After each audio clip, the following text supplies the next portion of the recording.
Je vais être témoin au milieu de ma génération, annoncer ta parole, éclairer le peuple qui te cherche, témoigner de ton amour à tout ce monde découragé, apporter ta guérison, Seigneur, tous les cœurs qui sont blessés, redire au monde que tu es bon, Seigneur.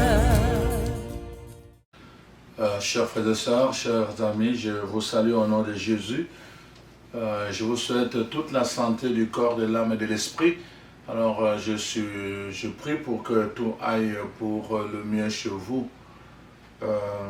C'est toujours un plaisir pour moi de venir vers vous par le capsule 30 que nous vous livrons chaque semaine. Alors, aujourd'hui encore, je voulais partager avec vous un texte sur l'Ancien Testament qui concerne deux personnages, Eldad et Médad. Alors, je mets 2 points en disant l'esprit prophétique à part entière.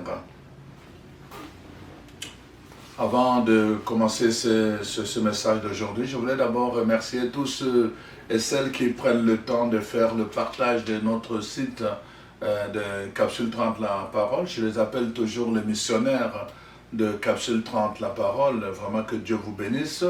Je remercie tous ceux et celles qui ont pris le temps de s'inscrire au cours.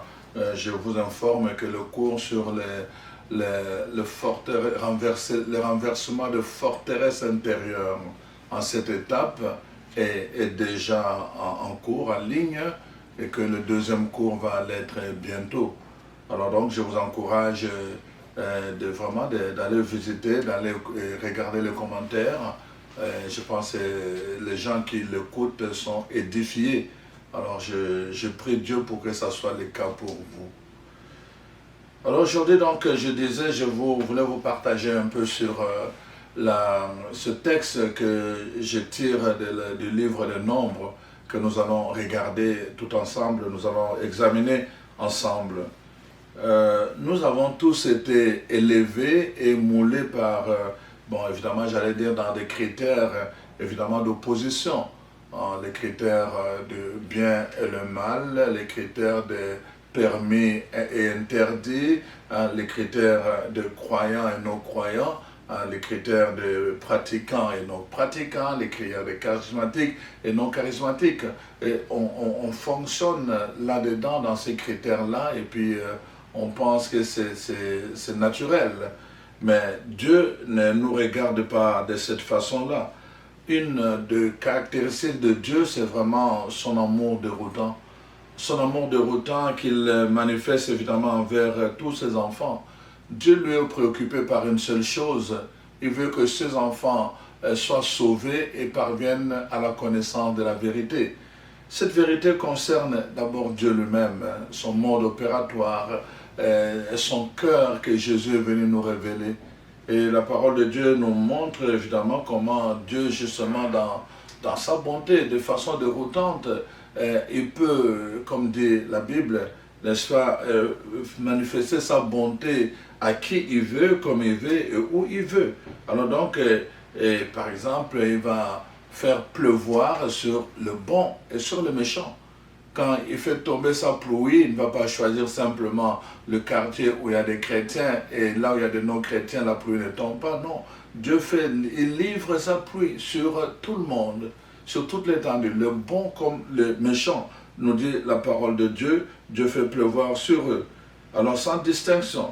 Donc son Fils est venu au milieu de nous et la parole de Dieu nous rassure encore que son Fils aussi est venu, non pas pour le juste ni le bien portant, mais il est venu pour le pécheur et le malade. Ça c'est aussi déroutant, que le Fils de Dieu soit venu, non pas pour la catégorie de personnes qui sont déjà justes, mais qui viennent pour la catégorie de personnes qui sont malades et qui sont pécheurs. Ça c'est vraiment, ça montre la grandeur de l'amour, de la bonté, de la miséricorde de Dieu, hein, et de ses compassions qu'il renouvelle jour après jour. Dans la lettre aux Romains, l'apôtre Paul nous dit que ça c'est quelque chose qui nous touche fort personnellement. Et ça me touche de voir dans Romains 5, la parole de Dieu dit, avant même, n'est-ce pas, que alors que nous étions encore pécheurs, lui, le Christ nous a aimés. Dieu nous a aimés en Jésus-Christ, alors que nous étions encore pécheurs.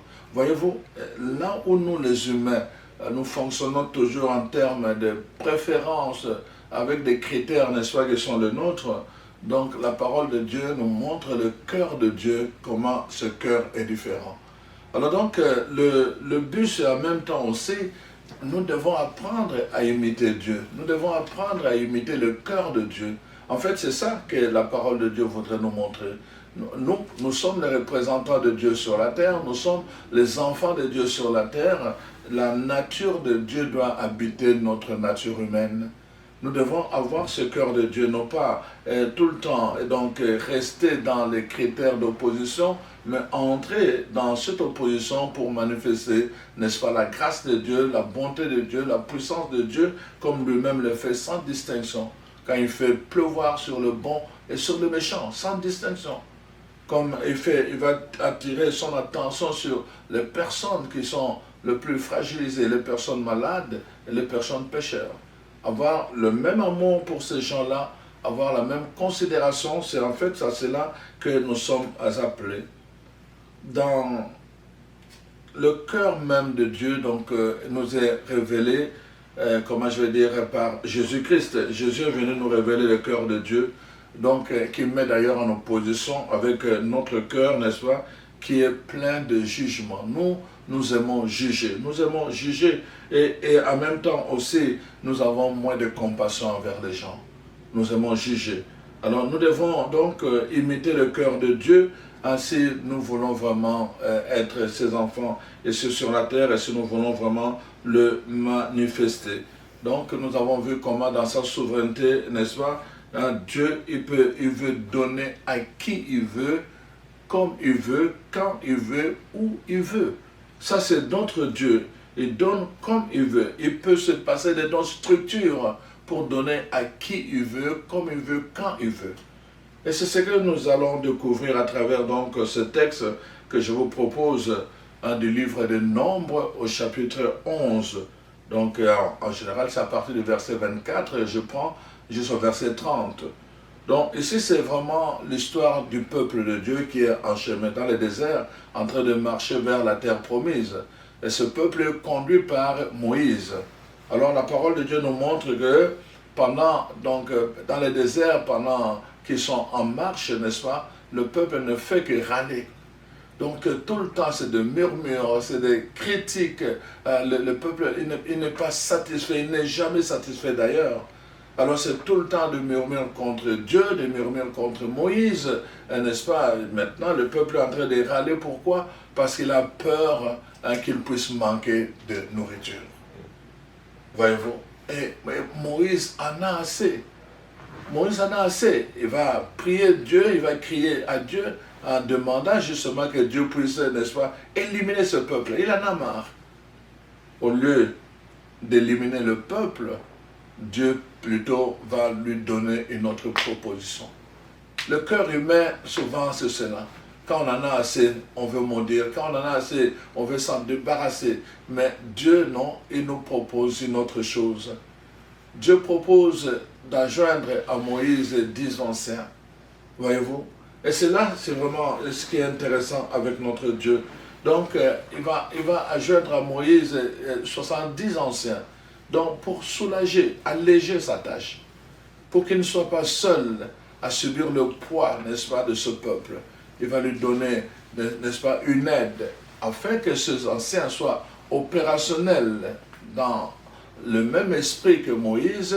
La parole de Dieu dit, n'est-ce pas, que Dieu va prendre quelque chose de Moïse pour donner à tous ces anciens. Donc, voilà, c'est que, en fait, le contexte général, c'est celui-là. Alors donc, et Dieu va parler à Moïse en disant d'aller chercher ses anciens et de venir avec. Moïse va rassembler tous ses anciens autour de lui, n'est-ce pas, sous la tente de l'assignation. Alors tout le monde va être là pendant que tous ces anciens sont là la parole de Dieu nous dit donc que Dieu lui-même, il va descendre dans la nuée. Et alors quand Dieu descend, qu'est-ce qui va se passer? Et alors donc la parole de Dieu nous dit, Dieu retira un peu de l'esprit de Moïse pour, n'est-ce pas, le mettre sur les 70. Il va retirer un peu de l'esprit de Moïse pour le mettre sur les 70, pour que ça vienne reposer sur la tête de chacun des 70 anciens. Et à partir du moment où l'esprit reposait sur eux, ils commençaient à prophétiser. Ils commençaient à entrer en transe et ils commençaient à parler. Alors donc, les 70, voyez-vous, ça c'est la première chose que nous remarquons. La deuxième chose, la parole de Dieu nous dit, il y avait dans le camp, il y avait deux personnes qui n'étaient pas avec eux, Eldad et Médad. Les deux personnes n'étaient pas avec eux.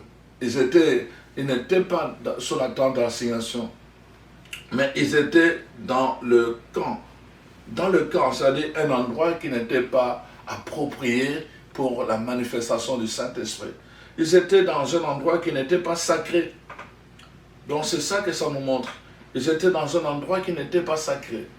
Mais la parole de Dieu nous dit, là où ils étaient, l'Esprit est allé jusqu'à eux.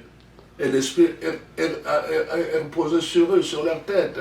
Et eux aussi ont commencé à prophétiser de la même façon que les 70 anciens. Donc, je m'arrête d'abord là. Ici, voyons bien, l'Esprit qui fait prophétiser les 70 anciens et les deux qui étaient restés dans les camps, c'est l'Esprit de Moïse. C'est-à-dire que je veux dire, l'Esprit qui était en Moïse. C'est cet Esprit que Dieu va prendre, n'est-ce pas, l'Esprit de Dieu, comme on dit, qui était en Moïse, Dieu va le prendre et il va le déposer sur les 70 et sur les deux autres. L'Esprit qui était en Moïse. En le prenant ainsi, ça n'a pas diminué Moïse. Ça n'a pas diminué sa puissance. Au contraire, d'abord, Dieu voulait montrer que justement, en ayant le même esprit, ils peuvent travailler dans la même direction, ils peuvent travailler ensemble, parce que le but était de venir soutenir, n'est-ce pas, d'alléger le travail de Moïse. En ayant le même esprit, ils pouvaient travailler ensemble.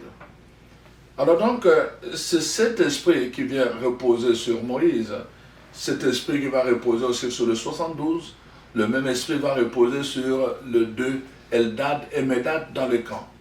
Donc, voyez-vous, ça c'est, on ne voit pas Moïse. Alors, voici maintenant, avant de dire ce que j'ai à dire, donc maintenant, Josué était, n'est-ce pas, dans le camp, et quand il est revenu vers Moïse, parce qu'il était tout le temps avec Moïse, il vient lui rapporter et dit, c'est pas possible, il y a Eldad et Médad qui sont dans les camps, qui sont en train de prophétiser eux aussi. Va leur interdire, va les empêcher de continuer à prophétiser. Ça, c'est la demande de Josué à Moïse. Il lui demande d'aller les empêcher. Voyez-vous, je vous ai dit, le cœur de l'être humain. Le cœur de l'être humain, c'est toujours empêcher l'autre parce qu'il n'est pas avec nous, parce qu'il n'est pas comme nous, et parce qu'il ne fait pas comme nous, parce qu'il n'est pas au même endroit que nous, parce qu'il n'est pas dans nos structures. Il faut l'empêcher de faire, comment je vais dire, d'être en connexion avec le Saint-Esprit. Ça, c'est l'esprit humain. Voyez-vous, Moïse va lui dire, es-tu jaloux? Es-tu jaloux? Si Dieu nous a donné à nous et il choisit de leur donner aussi, qui suis-je moi pour les empêcher? Au contraire, j'aimerais même que tout le peuple commence à prophétiser. Pas seulement le 2, pas seulement le 70, mais tout le peuple. Que tout le peuple ait cet esprit prophétique. Je prie Dieu pour que vous ayez cet esprit prophétique. Donc c'est tout le peuple, le souci, c'est tout le peuple, voyez-vous. Donc la pensée de Dieu, c'est que son peuple devienne un peuple de prophètes. Dieu voudrait tellement que nous puissions devenir ce peuple de prophètes. C'est pour cela que parfois il brise nos barrières. Chers frères et sœurs, vraiment c'est un message que je vous donne pour que vous puissiez comprendre que nous portons beaucoup de jugements dans notre vie de tous les jours sur les gens parce qu'ils ne sont pas comme nous. parce qu'ils ne viennent pas prier comme nous, parce qu'ils ne viennent pas adorer là où nous adorons. Parfois, nous avons des jugements comme ça. Nous avons créé des structures. Nous les voyons même quand nous parlons de l'effusion du Saint-Esprit.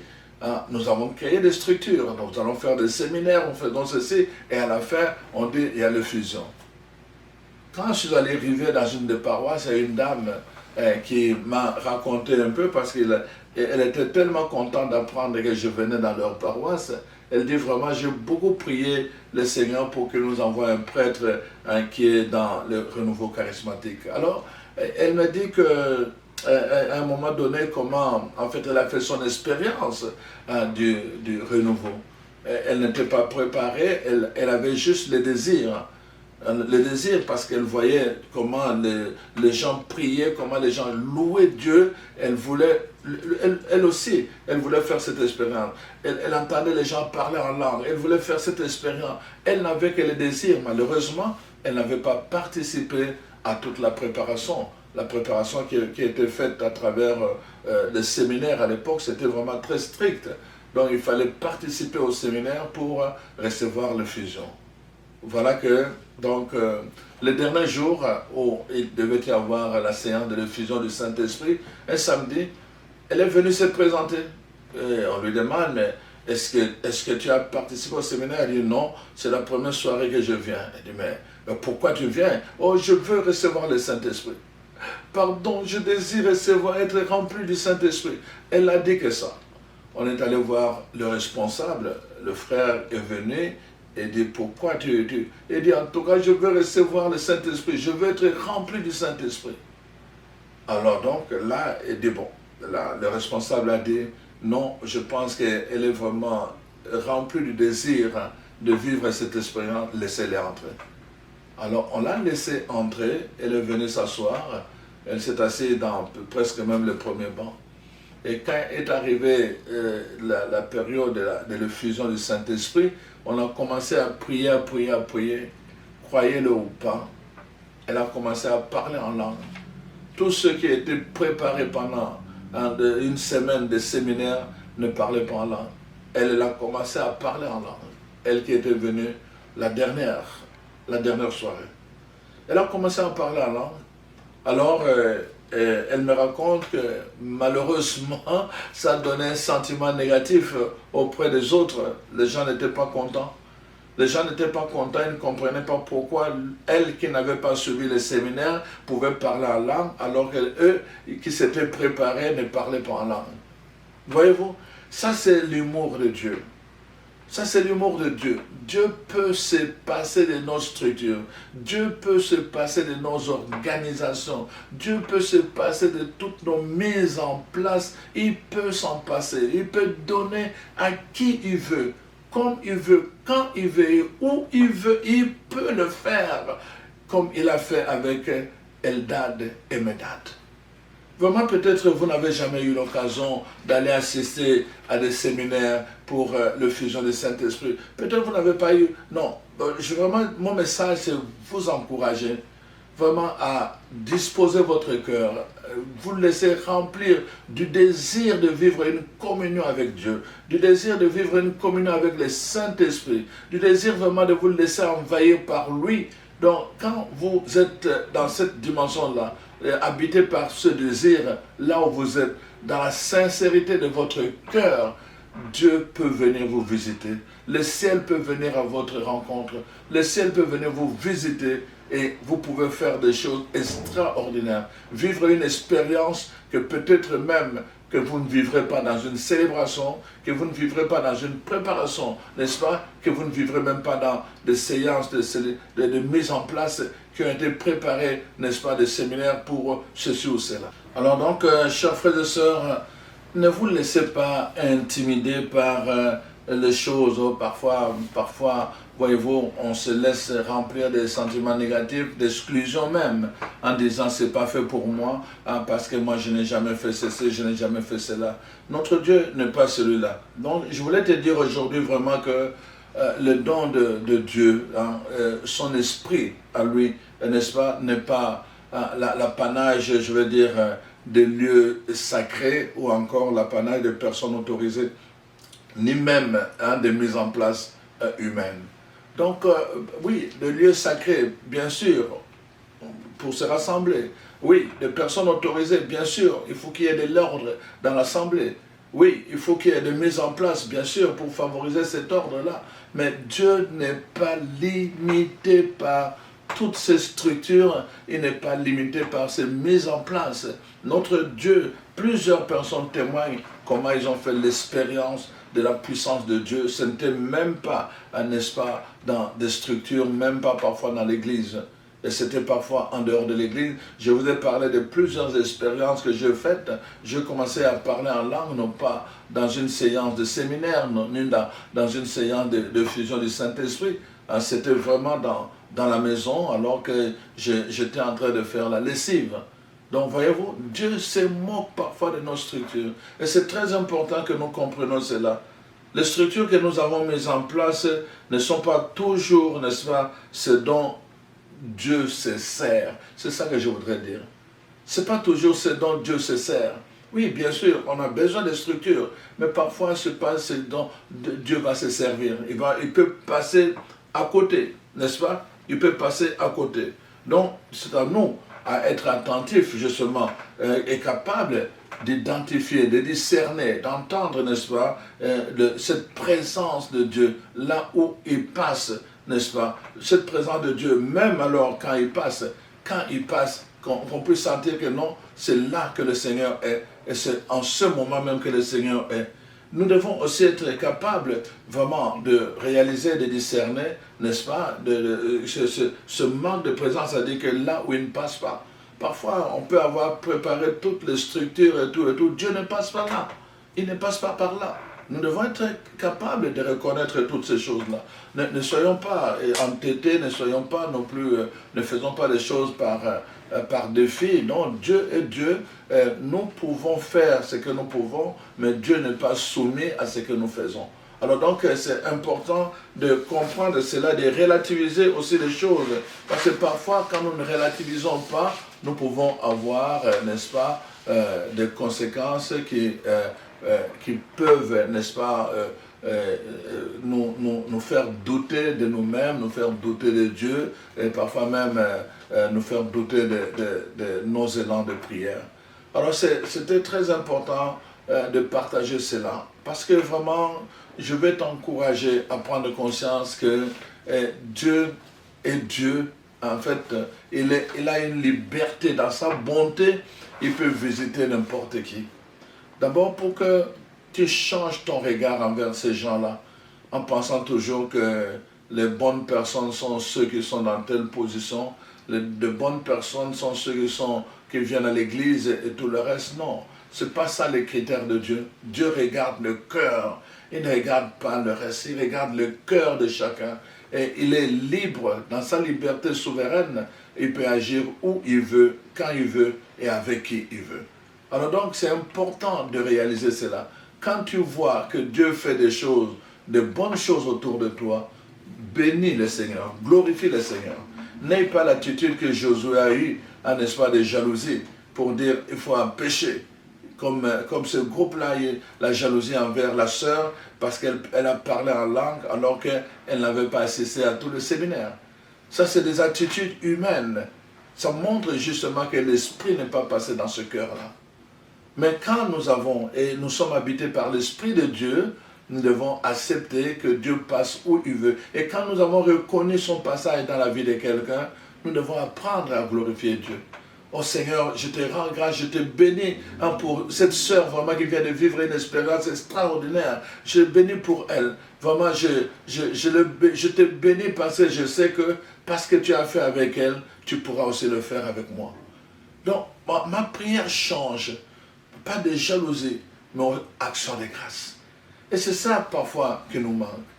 Je voulais te dire aujourd'hui, peut-être tu es Eldad, peut-être tu es Medad, même si tu n'es pas dans le camp, même si tu n'es pas dans le comité, même si tu n'es pas, n'est-ce pas, tu n'es pas bergère, même si tu n'es pas, n'est-ce pas, responsable de groupe de prière, même si tu n'es pas responsable au niveau pastoral, paroissial, même si tu n'es pas responsable au niveau de ton église, Dieu peut venir te visiter comme il a visité Eldad et comme il a visité Medad en dehors du camp. Dieu peut venir te visiter parce qu'il est souverain. Tout ce que je te demande, c'est vraiment d'être toujours bien disposé. Être bien disposé pour que quand la visite de Dieu arrive auprès de toi et que tu puisses la reconnaître et que tu puisses te soumettre à cette visite-là. Alors, Dieu pourra faire de grandes choses et réaliser son plan à travers toi. Et c'est très très important. Ce que je voulais juste te faire comprendre aujourd'hui, c'est vraiment d'abord juste le nom. Pourquoi? Parce que la Bible, parfois, il nous donne des détails. Mais des détails, quand on regarde ces détails-là, tous ces détails sont indicateurs de quelque chose, d'un message, d'une leçon, n'est-ce pas, que Dieu veut donner à ses enfants. Quand on considère simplement le nom de ces deux personnes qui n'étaient pas avec Moïse sous la tente de l'assignation, quand on considère simplement, n'est-ce pas, leur position, ils n'étaient pas dans le lieu sacré qui était la tente d'assignation, ils étaient dans le camp, c'est-à-dire avec tout le monde. Quand on considère, n'est-ce pas, leur nom, alors on réalise maintenant pourquoi justement les deux sont cités. Il y a un message, une leçon que Dieu lui-même voudrait donner à travers, n'est-ce pas, cette expérience d'avoir pris l'esprit de Moïse et de l'avoir déposé non seulement sur les 70, mais aussi sur Eldad et Medad qui étaient dans le camp. Que signifie Eldad et que signifie Medad? Ça va nous donner l'indication justement à qui Dieu voulait s'adresser en donnant l'esprit à ces deux-là. Dieu voulait s'adresser à deux catégories de personnes. La première catégorie, c'est la catégorie des personnes Eldad. Eldad signifie en fait étymologiquement comment Dieu a aimé ou Dieu aime. Dieu a aimé ou Dieu aime. Alors donc, on va dire de cela. C'est les gens qui ont fait l'expérience de l'amour de Dieu. Dieu les a aimés. Donc, ils ont fait cette expérience-là. Ils ont vécu dans cette expérience de l'amour de Dieu. Et quelles que soient les circonstances, n'est-ce pas, donc leur foi a été solide à cause de cet amour que Dieu leur a manifesté. De cet amour que Dieu leur a manifesté, n'est-ce pas, a consolidé leur foi. Leur foi a été solide, n'est-ce pas, même, n'est-ce pas, en dehors de lieux sacrés. Leur foi est toujours solide. Ces gens-là, parce qu'ils ont fait l'expérience de l'amour de Dieu. Dieu a aimé, n'est-ce pas? Cette catégorie de personnes qui ont déjà fait l'expérience de Dieu, Dieu leur envoie aussi l'esprit, même s'ils ne sont pas dans le lieu sacré, même s'ils ne sont pas donc dans le lieu de l'assignation, là où ils sont, l'esprit va vers eux, les visiter et, n'est-ce pas, les affecter. Ça, c'est la catégorie des gens de Eldad. Mais on a aussi la catégorie des gens de Medad. Medad porte la même chose du nom de Eldad. Medad signifie, c'est plutôt une question. Est-ce que Dieu aime? Les gens qui se posent la question, est-ce que Dieu aime? Quand vraiment tu te donnes et tout ça, tu souffres, tu as ceci. Bon, les gens t'ont rejeté, alors tu n'es pas considéré comme les autres. Et tu te dis, mais eux ils font telle expérience, moi je ne fais jamais ces expériences. Est-ce que Dieu m'aime? Les gens qui se posent ce genre de questions, est-ce que Dieu m'aime? Est-ce que Dieu aime ce que je fais? Ceux-là aussi, n'est-ce pas? L'Esprit de Dieu va les visiter dans le camp. Là où ils sont, dans leur positionnement, avec leur questionnement, l'Esprit vient les visiter et Dieu manifeste son amour par l'Esprit qui leur permet de prophétiser. Et eux aussi prophétisent. Donc on a ceux qui ont été choisis, les 70 qui prophétisent, on a les gens qui ont fait l'expérience de l'amour de Dieu dans leur vie, mais qui ne sont pas dans le lieu sacré, qui reçoivent l'Esprit, qui prophétisent, mais on a aussi les gens, n'est-ce pas, qui se posent des questions sur l'amour de Dieu. Est-ce que Dieu aime vraiment? Ceux-là aussi, la catégorie de ces gens-là aussi, Dieu leur envoie de la même façon, le même esprit de Moïse pour qu'il repose sur eux et aussi prophétise. À part égale. Voyez-vous, Dieu, c'est notre Dieu, le Dieu qui donne à part égale. Quel que soit l'endroit où tu es, quelle que soit la situation que tu vis, seulement quand tu crois, quand tu marches dans la foi, Dieu te donnera à part égale. Comme il a donné à Moïse, comme il a donné aux prophètes, comme il a donné aux apôtres, Dieu peut te donner à part égale le même esprit pour que ta vie, n'est-ce pas, puisse impacter ton environnement. Alors je prie pour toi, pour que vraiment toi aussi, comme Eldad et Medad, que tu puisses recevoir à part égale cet esprit prophétique, cet esprit qui te permet de prophétiser sur ton avenir, sur l'avenir de ta famille et de ton peuple, et à part égale l'esprit qui a habité Moïse, que cet esprit vienne reposer sur toi aussi, de la même façon qu'il a utilisé Eldad et Medad et les 70 anciens, que ce même esprit vienne t'habiter et puisse se manifester avec puissance dans ta vie et que ta vie ne soit plus la même. Alors que le Seigneur te bénisse, que le Seigneur te bénisse mon frère, mon sœur, marche vraiment dans la voie du Seigneur et que le nom de l'Éternel soit pour toi un étendard, une protection, oui, et que l'Esprit de l'Éternel soit pour toi un guide, une lumière. Au nom de Jésus. Amen.